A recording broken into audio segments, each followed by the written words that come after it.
اعوذ باللہ من الشیطان الرجیم بسم اللہ الرحمن الرحیم۔ برادران عزیز و معزز خواتین، ہماری آج کی یہ نشست پچھلی کئی نشستوں کا تسلسل ہے، جس میں ہم نے مجالس العلم کی فضیلت و اہمیت پر روشنی ڈالی۔ آئیے آج کی اس نشست میں ہم علم وحی تمام علوم پر فائق ہے، اس پر روشنی ڈالیں گے۔ حضرت ابراہیم علیہ السلام اپنے پرورش کرنے والے چاچا آزر کو اہل عرب میں ازمنہ قدیم سے پرورش کرنے والے کے لیے مروج لفظ والد کہہ کر مخاطب کرتے ہوئے کہتے ہیں، سورۃ مریم آیت نمبر 43 میں، اے ابا، بے شک میرے پاس بارگاہ الہی سے وہ علم آ چکا ہے جو تمہارے پاس نہیں آیا۔ تم میری پیروی کرو، میں تمہیں سیدھی راہ دکھاؤں گا۔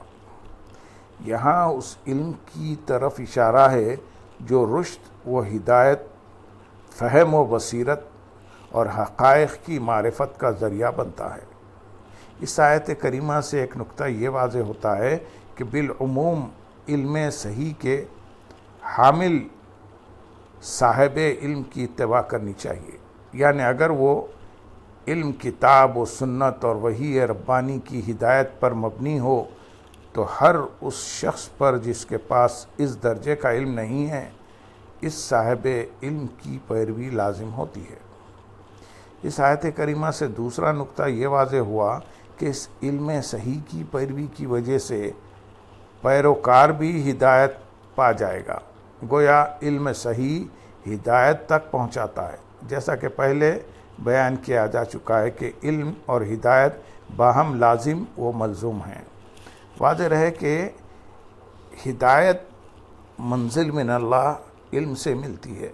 کسی اور ذریعے سے حاصل ہونے والا علم اگر منزل من اللہ علم اور وحی پر مبنی علم سے ٹکرا جائے تو پھر ایسا علم خود بخود مسترد ہو جائے گا، اس لیے کہ اللہ تعالیٰ کے ساتھ نسبت کی وجہ سے وحی پر مبنی علم سب علوم پر فائق ہوتا ہے۔ اللہ تعالیٰ نے قرآن مجید میں ایک اور جہت سے بھی فضیلت علم کو واضح فرمایا ہے۔ اس جہت کا تعلق حضور نبی اکرم صلی اللہ علیہ وسلم کی علم کے ساتھ والہانہ وابستگی سے ہے۔ اس سے علم کی عظمت و فضیلت مزید اجاگر ہوتی ہے۔ اللہ تعالیٰ نے حضور نبی اکرم صلی اللہ علیہ وسلم کو ہدایت فرمائی۔ سورۃ طٰہٰ آیت نمبر 114 میں، پس اللہ بلند شان والا ہے، وہی بادشاہ حقیقی ہے، اور آپ قرآن کے پڑھنے میں جلدی نہ کیا کریں قبل اس کے کہ اس کی وحی آپ پر پوری اتر جائے، اور آپ رب کے حضور یہ عرض کیا کریں کہ اے میرے رب، مجھے علم میں اور بڑھا دے۔ اس آیت کا آغاز اللہ تعالیٰ کی توحید سے ہوتا ہے، اور اس آیت کریمہ کا اختتام حضور صلی اللہ علیہ وسلم کو تلقین کی گئی دعا پر ہوتا ہے، جس پر ہم روشنی ڈالیں گے۔ یہاں ایک اہم چیز توجہ طلب ہے کہ حضور نبی اکرم صلی اللہ علیہ وسلم کو اللہ تعالیٰ نے بے شمار نعمتیں عطا فرمائیں اور بڑے بڑے انعامات، اکرامات، احسانات اور بلند درجات سے نوازا۔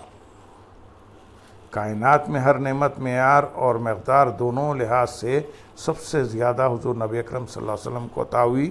ان تمام نعمتوں میں اضافے کے لیے ایک ہی قاعدہ ارشاد فرمایا، اگر تم شکر ادا کرو گے تو میں تم پر نعمتوں میں ضرور اضافہ کروں گا۔ اللہ تعالیٰ نے اپنی ہر ایک نعمت کے لیے فرمایا کہ اگر تم شکر ادا کرو گے تو میں اپنی اس نعمت میں تمہارے لیے مزید اضافہ فرماؤں گا۔ اللہ تعالیٰ نے پورے قرآن مجید میں یہ حکم نہیں فرمایا کہ فلاں نعمت میں اضافے کے لیے میرے محبوب دعا کیا کریں۔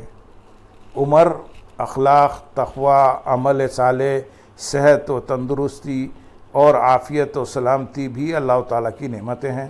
اللہ تعالیٰ کے انسان پر انعامات اور نعمتیں اس حد تک ہیں کہ ہم ان کا شمار نہیں کر سکتے۔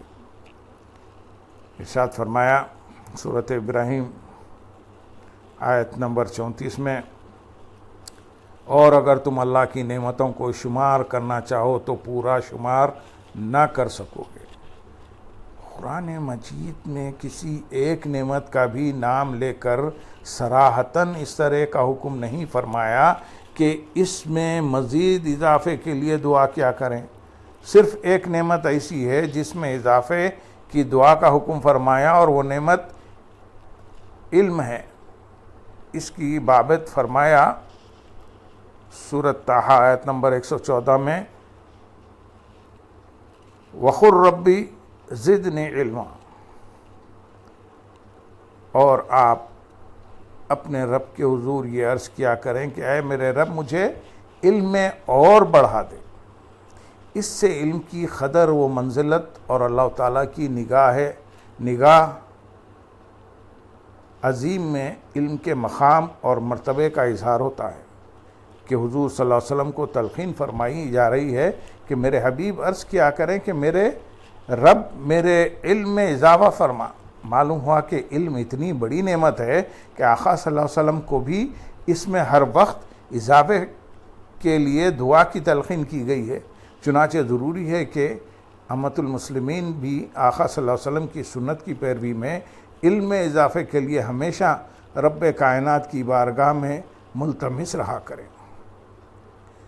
اس آیت کریمہ سے دوسرا نقطہ یہ واضح ہوتا ہے کہ علم کسی جامد شے کا نام نہیں، بلکہ یہ ہمیشہ ارتقاء پذیر رہتا ہے۔ دیگر علوم کی طرح علم نبوت میں بھی بتدریج اضافہ ہوتا رہتا ہے۔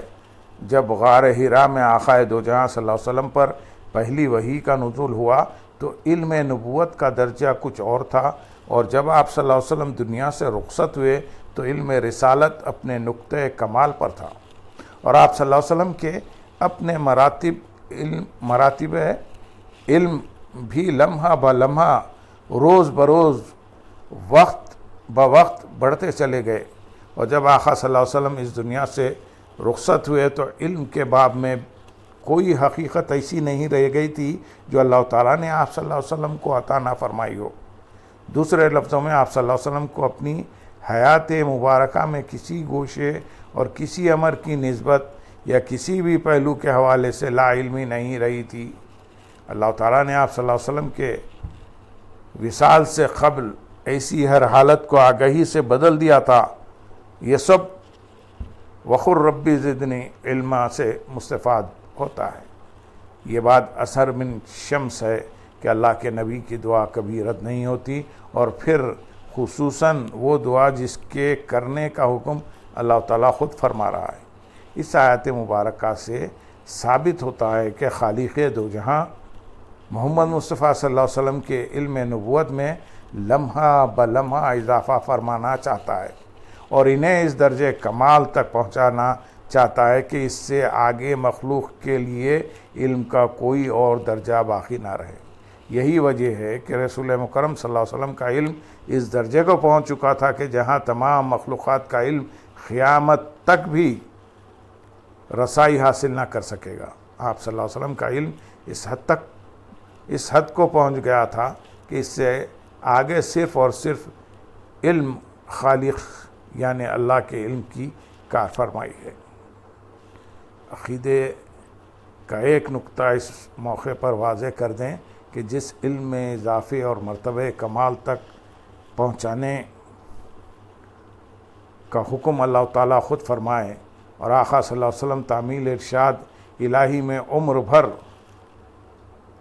دعا کی صدا بلند کرتے رہے ہوں، تو بتائیے رتبہ علم میں ایسی کون سی شے رہ گئی ہوگی جو حضور نبی اکرم صلی اللہ علیہ وسلم کے دامن علم میں نہ سمائی ہو۔ آج علم مصطفیٰ صلی اللہ علیہ وسلم کو محدود کرنے والے حضور صلی اللہ علیہ وسلم کو تلقین کی گئی اس دعا کو اس تناظر میں دیکھیں تو انہیں اپنے تمام اعتراضات کا جواب خود بخود مل جائے گا۔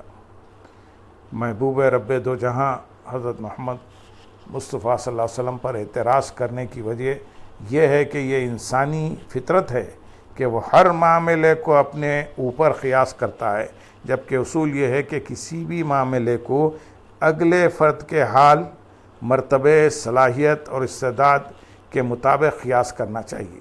جب دوسرے بندے کے اصل مقام سے شناسائی ہوگی تو پھر تمام الزامات اپنی موت آپ مر جائیں گے۔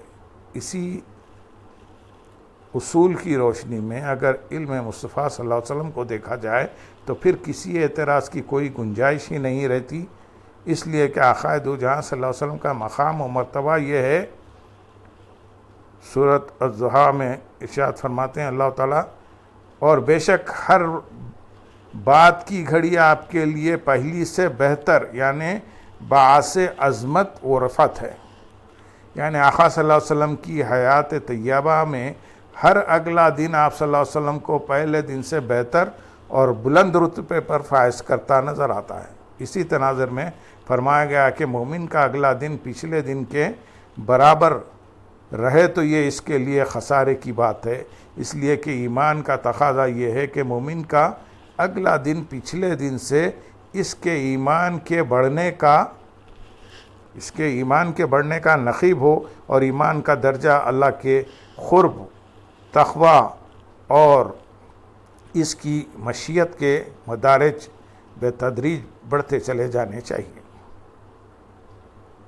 اس موقع پر اس امر کا بیان بھی زیر موضوع بحث کے موضوع کو مزید واضح کرے گا کہ جب ہر لمحہ حضور نبی اکرم صلی اللہ علیہ وسلم کا مقام و مرتبہ بڑھتا رہتا ہے اور علم مصطفیٰ صلی اللہ علیہ وسلم کمال سے مزید کمال تر کی طرف محو سفر ہی رہتا ہے، تو اس فرمان مصطفیٰ صلی اللہ علیہ وسلم کا کیا مطلب ہے، جسے حضرت ابو ہریرہ رضی اللہ تعالیٰ عنہ روایت کیا کرتے کہ رسول اللہ صلی اللہ علیہ وسلم نے فرمایا، اللہ کی قسم میں روزانہ 70 مرتبے سے زیادہ بارگاہ الہی میں استغفار اور توبہ کرتا ہوں۔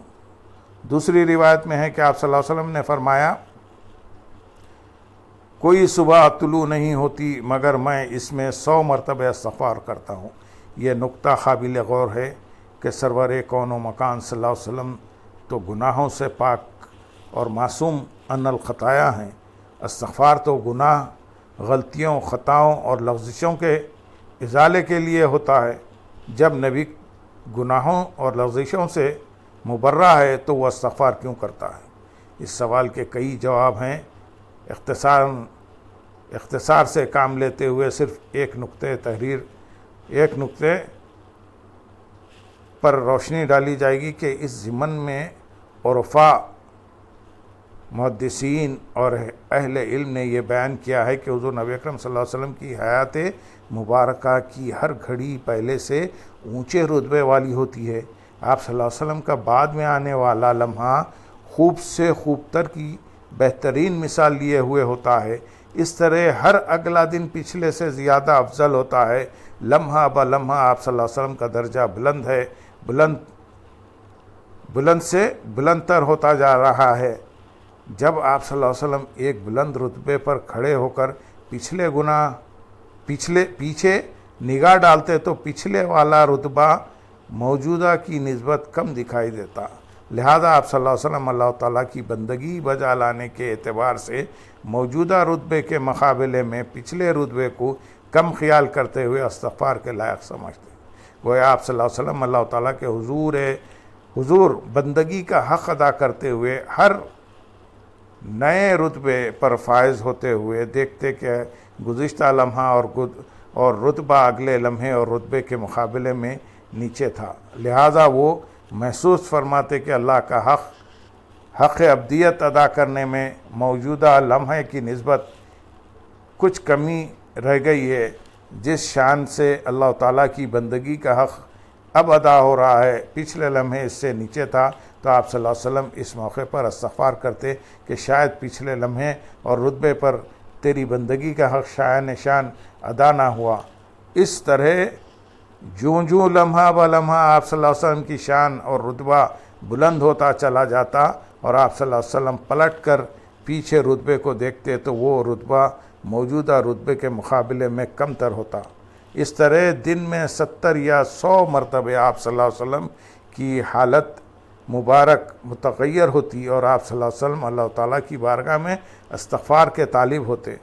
گویا 70 یا 100 مرتبہ استغفار کہنے کا مطلب ہے کہ اللہ تعالیٰ ایک دن میں آپ صلی اللہ علیہ وسلم کا رتبہ 100 مرتبہ بلند کرتا جاتا ہے. اللہم صلی علی سیدنا محمد وعلی آل سیدنا محمد وبارک وسلم. سامعین، اس کا تسلسل انشاءاللہ اگلی نشست میں ہوگا. وآخر دعوانا ان الحمدللہ رب العالمین.